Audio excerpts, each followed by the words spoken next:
Fala meus amigos, saudações vascaínas, começando mais um vídeo aqui no canal. Eu sou o Juninho, esse aqui é o canal Machão da Gama e vamos falar de Vasco, mais um giro de notícias entrando no ar. A gente vai falar, óbvio, né, focar na partida de amanhã, Vasco e Defensa e Justiça pela Copa Sul-Americana, jogo decisivo e jogo para recuperar a honra, né? Jogo aí para os jogadores, futebol é isso, né? Você tem uma partida horrível, o que você tem que fazer é tentar se redimir na próxima, e o Vasco agora tem essa oportunidade aí contra o Defensa e Justiça, jogo eliminatório, e que o Vasco pode colocar um bom dinheiro no bolso caso consiga a classificação. Se passar, o Vasco pega o Bahia, que ontem eliminou o União da Argentina. A gente vai falar sobre isso, vai falar um pouquinho sobre eleição, né, que tem data marcada aí para o julgamento decisivo, né, que vai homologar o novo presidente do Vasco da Gama. A gente vai falar sobre isso e também sobre os reforços que devem voltar, né, reforço caseiro, né, jogadores que estavam ali com Covid-19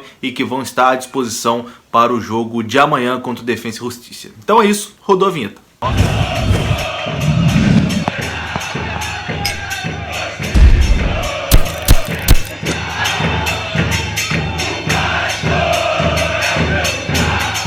Então bora lá meus amigos, começando mais um vídeo aqui no canal. Se você gosta aqui do canal, deixa aquele like para fortalecer, é muito importante. Se caiu aqui pela primeira vez, se inscreva. Eu sei que a situação do Vasco não tá das melhores, pelo contrário, né, tá das piores. O torcedor tá bastante nervoso, mas ajude aí o trabalho deixando o like e se inscrevendo no canal.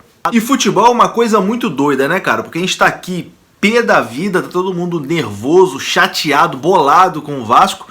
Mas com a eliminação de ontem do rival, né, o Vasco no momento é o único time do futebol carioca que ainda está vivo em duas competições. O Vasco está aí na Copa Sul-Americana e no Campeonato Brasileiro. Então o Vasco ainda tem uma competição internacional para jogar. O Vasco é o único time carioca nesse momento com uma competição internacional para jogar.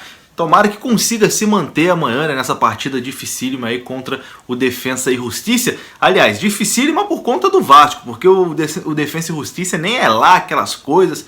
Se mostrou um time também bem limitado, né, na partida do jogo de ida lá na Argentina, no empate por 1-1. Mas vai vir com tudo também para tentar buscar essa classificação. No jogo do Campeonato Argentino do final de semana, eles pouparam todos os titulares para poder vir com força máxima contra o Vasco aqui em São Januário. E promete aí ser um jogo muito difícil, muito disputado. O Vasco que, enfim, virou uma questão de honra essa partida, né, para o torcedor, para os jogadores, principalmente aí para os jogadores. Eles têm que dar uma resposta aí. O técnico Sapinto, né, que deve voltar, a gente vai falar disso nesse vídeo, eles têm que dar uma resposta, uma satisfação para o torcedor, e a forma de dar essa satisfação é só dentro de campo, né.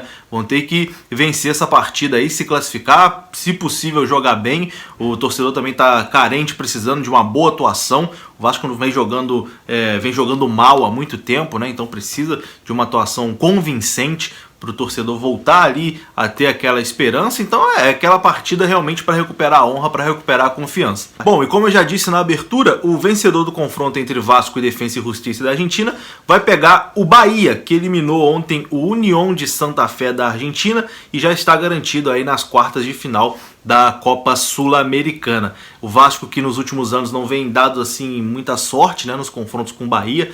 O Vasco está sempre sendo derrotado, infelizmente, para os baianos, mas se passar de fase é mais uma chance, né, que o clube tem de quebrar essa estigma, né, porque não dá também para o Vasco toda vez que enfrentar o Bahia ser derrotado e às vezes até de forma acachapante, né. Então o Vasco tem essa aí, duas oportunidades nessa Copa Sul-Americana para poder mudar a chave, mudar o jogo, né, mudar o clima. Primeiro se classificando contra o Defensa e Justiça, que já vai dar aquela amenizada no ambiente que está muito pesado, né, tá todo mundo muito nervoso, torcedor sem paciência. Se o Vasco passa de fase, já dá uma acalmada aí nos ânimos e depois a chance também de se redimir contra o Bahia. E além disso tudo, né, a Copa Sul-Americana é uma competição que paga muito bem, a premiação é muito boa. Então por isso que eu não concordo quando eu vejo torcedor falando tem que deixar a Sul-Americana de lado, focar para salvar no Brasileiro. Acho que não. A gente está aí a 5 partidas, né, de chegar numa final. O Vasco, e não são adversários assim de outro mundo, né? Como eu disse aqui, o maior problema dessa Copa Sul-Americana é o próprio Vasco, o próprio time do Vasco. Se o Vasco tivesse um time minimamente decente, o Vasco com certeza chegaria nessa final de Copa Sul-Americana com tranquilidade. Mas, como o Vasco aí tem um time todo bagunçado, todo desarrumado, é muito difícil imaginar que o Vasco vai chegar numa final de Copa Sul-Americana. Mas se passar de fase aí contra o Defensa e Justiça, o Vasco já coloca pelo menos 3 milhões e 100 mil no bolso, né? Então é uma boa grana aí, 3,1 milhões de reais, que vai ajudar também nos cofres do Gigante da Colina. Então vale muito essa classificação, né? Vale a honra, vale a moral, vale dinheiro, é virar a chave e ganhar dos caras, porque o futebol é só assim. A derrota que passou, os 4-1 da segunda-feira, tem que ficar como lição, mas bola pra frente. Tem que conseguir aí reverter esse quadro e voltar a vencer. E como eu disse, o Vasco deve ter alguns retornos importantes, né, para essa partida contra o Defensa e Justiça. Ainda não tem Germancano. Germancano com Covid continua de fora, também vai ficar de fora do jogo contra o Grêmio. Mas o Vasco poderá ter à disposição aí o Fernando Miguel, o goleiro, e o Thales Magno, né, que vinha numa fase muito ruim, bastante criticado pelo torcedor, mas que é sempre uma esperança, né? Não deixa de ser uma esperança aí. É melhor o Thales jogando do que Gustavo Torres, né? Aquelas Inhaca, Vinícius que a gente tem aí. Enfim, pelo menos já tem o retorno do Thales. O nível não sobe muita coisa, mas já sobe um pouquinho, né? A questão aí de Lucão e Fernando Miguel, acho que os dois... o gol não é um problema, né? A gente critica o Fernando Miguel aqui de vez em quando. O Lucão entrou bem, mas enfim, o Fernando Miguel não é o menor dos problemas desse time do Vasco, quase nunca compromete, né? Às vezes ajuda bastante também. E a tendência é que o Fernando Miguel, caso realmente esteja recuperado, né, ele volte aí para o gol como titular do Vasco da Gama. E claro, né, ainda fica a expectativa do resultado dos testes, né, que deve sair hoje para essa partida de amanhã. É sempre um momento de tensão, já que o Vasco sempre tem alguém que é infectado, né? Então vai sair o resultado dos testes hoje. Vamos torcer para que não tenha nenhum caso de reinfecção, né?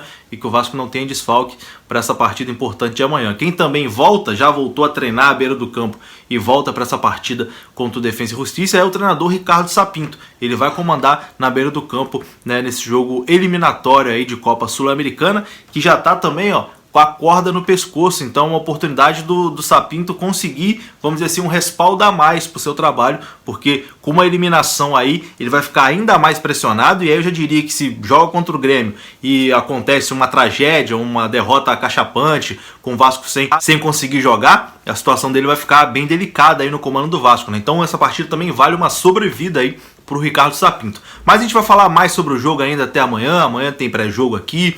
Provavelmente no vídeo da tarde a gente vai falar mais um pouquinho, trazer mais novidades, o resultado dos testes de Covid, né? Se o Vasco vai ter mais algum desfalque, a gente espera que não.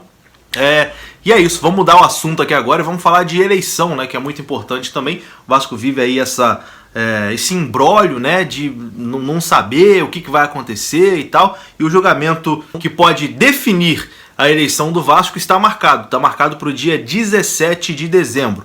O Tribunal de Justiça do Estado do Rio de Janeiro, o TJRJ, definiu nessa quarta-feira a data de um dos julgamentos mais importantes da história do Vasco, né? A primeira Câmara Civil, sob a relatoria do desembargador Camilo Ribeiro Rulieri, marcou para o próximo dia 17 a sessão do colegiado, que irá decidir aí virtualmente os recursos de Levenciano e Roberto Monteiro sobre a eleição para presidente do Vasco da Gama, definindo aí o futuro do pleito.